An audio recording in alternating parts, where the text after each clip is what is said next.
আচ্ছা মুস্কানা, তুমি হিল জুতো পরে কাঁধে ব্যাগের ব্যাগ নিয়ে মুখে মেকআপ করে কোথায় চললে? হ্যাঁ, আরে তোমার হাতে ওটা আবার কি? আল্লাহ, ঈদের মতো দেখতে, মোবাইল নাকি? Wow, very handsome. রুবিনা, কালকে থেকে ছাতামি তো করতে দে। Do you know me? তুমি কি আমাকে চিনো? আমি এখন আছি সুট্টু তামান্না।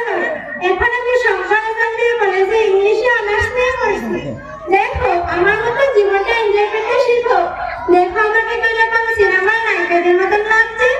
আর তুমি কোথাকার কোন নকশা করো? তোমার এবার কি দোষ? এইসব তো আমার ভালো না ভালো দিকেই দোষ। তারাই তো আমাদের এনজয় করার সময় বাধা হয়ে দাঁড়ায়।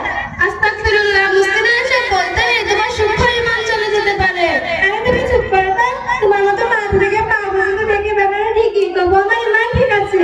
মুস্কানা, তুমি যে মাওলানা মৌলবীদের দায়ী করছো, তুমি কি জানো হাদিসের মধ্যে এসেছে আল উলামা ওয়ারাসাতুল আম্বিয়া? তার মানে আমার কি? এর মানে হলো সমস্ত আলিমরা নবীদের ওয়ারিশকর। আচ্ছা মুস্কানা, তোমাকে একটা প্রশ্ন করি। হ্যাঁ, অবশ্যই পারো, কেন করবে না? তোমার দাদু কি বেঁচে আছেন? না তো, তিনি অনেক আগেই মারা গেছেন। তা তোমার দাদুর জানাজার নামাজ কি তুমি পড়িয়েছিলে, না তোমার কলেজের কোনো প্রফেসর পড়িয়েছিল? চুপ করে উত্তর দাও, চুপ করে আছো কেন? ক্যাসেট চলে গেল নাকি? না না, তা কেন হবে? মসজিদে ইমাম সাহেবরাই তো পড়িয়েছিলেন। এই তো তুমি একটু আগে মাওলানা মৌলবীদের দোষ দিচ্ছিলে। মাওলানা মৌলবী সারা যদি বিয়ে শাদী জানাজা নাই হয়, তাহলে অবশ্যই আমাদের তাদের কথা শোনা উচিত। মুস্কানা, তোমার কি বাড়ির কারো বিয়ে হয়েছে? হ্যাঁ, হয়েছে তো। কিছুদিন আগে আমার বড় আব্বার বিয়ে হয়েছে। না তোমার বড় আপার বিয়ে তুমি করিয়েছিলে, না তোমার সিনেমার কোনো নায়ক করিয়েছিল?